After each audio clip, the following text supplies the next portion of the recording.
सिलसिले traditional food of Sindh जे इन चौथे प्रोग्राम में अवां जे साम्हूं आहियूं। अॻिमें असां सिंध जा जेके रवायती खाधा आहिनि उन जी इंट्रोडक्शन ॾिनी, उन खां पोइ जेको प्रोग्राम कयो उहो नेरनि ते, वरी उन खां पोइ मांझादे ते, ऐं हाणे जेको राति जी मानी आहे यानी डिनर ते ही प्रोग्राम आहे। उमेद आहे त इहो तव्हांखे पसंदि ईंदो। महिरबानी करे हिनखे सब्सक्राइब कयो, शेयर कयो, वाच कयो।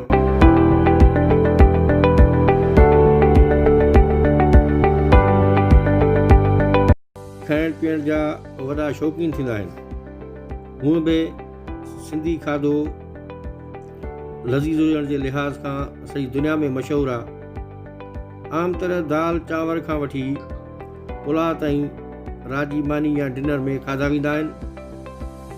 आम तरह जेको असांजे सिंधी घराणनि में खाधो पचायो वेंदो आहे उहो हूंदो आहे मुङनि जी दाल, चणनि जी दाल या पली या साग, ऐं उन सां गॾु मानी या चांवर वग़ैरह।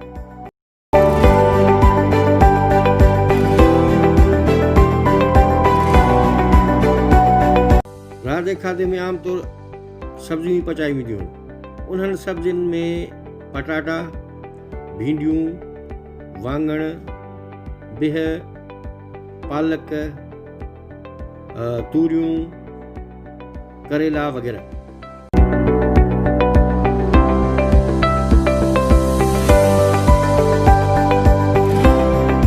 सिंध जे अक्सर इलाइक़नि में, ख़ासि करे ॿहराड़ी जे इलाइक़नि में खीर ऐं भत पसंदीदा खाधो आहे। उन सां गॾोगॾु पकोड़ा ठाहिया वेंदा आहिनि।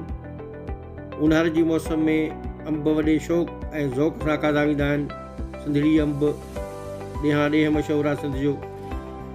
मिठे में आमतौर जेके असांजा इलाइक़ा आहिनि, ख़ासि करे ॿहराड़ी जा, उन में खीरणी पचाई वेंदी आहे जेका पसंदीदा मिठी खुराक आहे सिंधी क़ौम जी।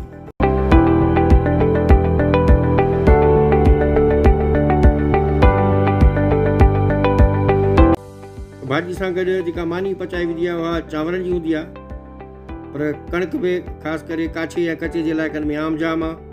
उन सां गॾु चांवर जेके आहिनि से अक्सर घरनि में चांवर पचाया वेंदा आहिनि। पुलाउ ठाहियो वेंदो आहे, पोइ उहो पुलाउ कॾहिं हुरबे में त कॾहिं पटाटनि में त कॾहिं गोश्त मच्छी में पचायो वेंदो आहे।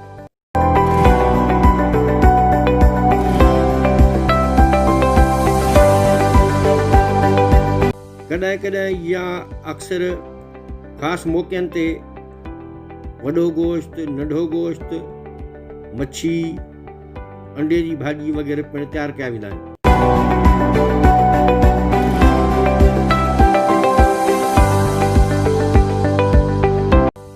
कॾहिं कॾहिं तहरी या मिठो भत पचायो वेंदो आहे, पर जेको आम सकाफ़ती रिवायती खाधो आहे राति जो उहो आहे दाल ऐं चांवर।